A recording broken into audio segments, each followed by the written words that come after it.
आता मला वाटतं निवडणूक आयोगाने एकदा निर्णय घेतला त्यावर टिप्पणी करणं काही योग्य नाही.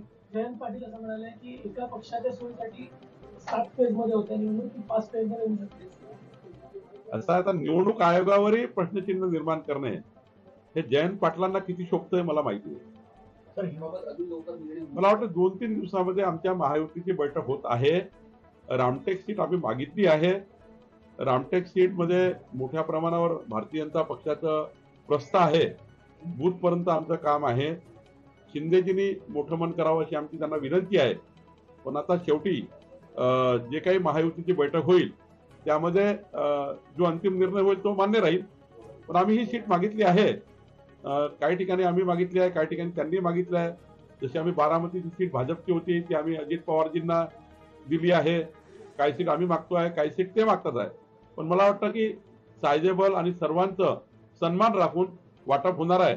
कोणी कुठे दुखवणार नाही याची काळजी भारतीय जनता पार्टी म्हणून मोठा पक्ष घेणार आहे. रामटेक आपल्या वाट्यावर आली, उमेदवाराच्या नावावर काही शिक्कामोर्तब आपल्याकडून. मग आता एकदा रामटेक आमच्याकडे जर आली तर आमचे ऑब्झर्व्हर जातील आणि एक 100-150 लोकांचं हिअरिंग घेतील. त्यानंतर जो काही उमेदवार निर्णय करेल केंद्रीय पार्लमेंटरी बोर्ड तो निर्णय होईल. हो, मला असं वाटतं की आम्ही सर्वांनी, माझ्यासहित सर्वांनी, सर्व पक्षाच्या अध्यक्षांनी आपापल्या पक्षाच्या नेते आणि कार्यकर्त्यांना समजावून सांगून या महाराष्ट्राला जे संस्कार संस्कृती आहे, महाराष्ट्र कधी कुठल्या राज्यामध्ये आतापर्यंत हिंसा प्रवृत्ती निवडणूक लढला नाहीये. महाराष्ट्राचा जे आतापर्यंतचा इतिहास आहे त्या इतिहासाप्रमाणेच आपण काम करू. आपण या महाराष्ट्रामध्ये काही गालबोट लागेल, या महाराष्ट्रामध्ये कुठे काही हिंसा होईल, काही पोलीस बळाचा वापर करावा लागेल, अशा कुठल्याही घटना महाराष्ट्रात होऊ नये यांची काळजी भारतीय जनता पार्टी म्हणून सर्वात मोठा पक्ष म्हणून आम्ही घेऊ, इतरही पक्ष घेतील. मला वाटतं ही निवडणूक अत्यंत खिलाडू वृत्तीने, अत्यंत स्पोर्ट्समॅनशिप वृत्तीने लढावी आणि कुठेही व्यक्तिगत टीकाटिप्पणी टाळून लढावी असं मला वाटतं. TV9 मराठीचा ओपिनियन पोल आला त्यात महायुतीला महाराष्ट्रात 28 जागा दाखवत आहेत तर 20 जागा महाविकास आघाडी. सर्व ओपिनियन पोल मध्ये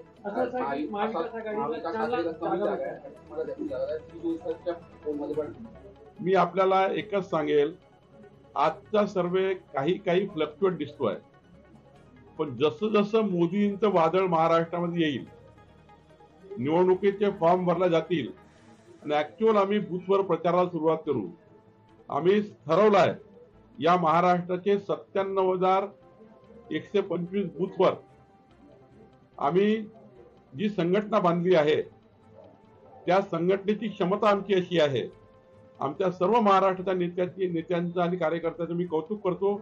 जी संघटना बांधली गेली आहे ती संघटना शक्ती आमच्याकडे जी आहे त्या शक्तीच्या आधारावर आम्ही प्रत्येक बूथ 51% जिंकू.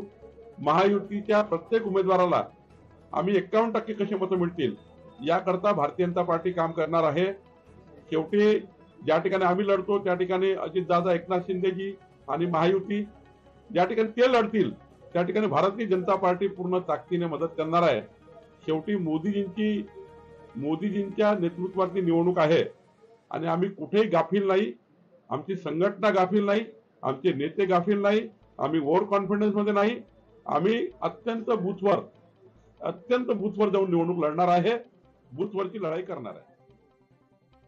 वीडियो के प्रायोजक है सुरेश इलेक्ट्रॉनिक्स। अब अपने घर को बनाए स्मार्ट और सुविधाजनक। ले जाइए सभी ब्रांड्स के होम अप्लायंसेज, वो भी 0% फाइनेंस पर। हमारा शोरूम आज ही विजिट करें। बैंक ऑफ महाराष्ट्र के सामने कामठी।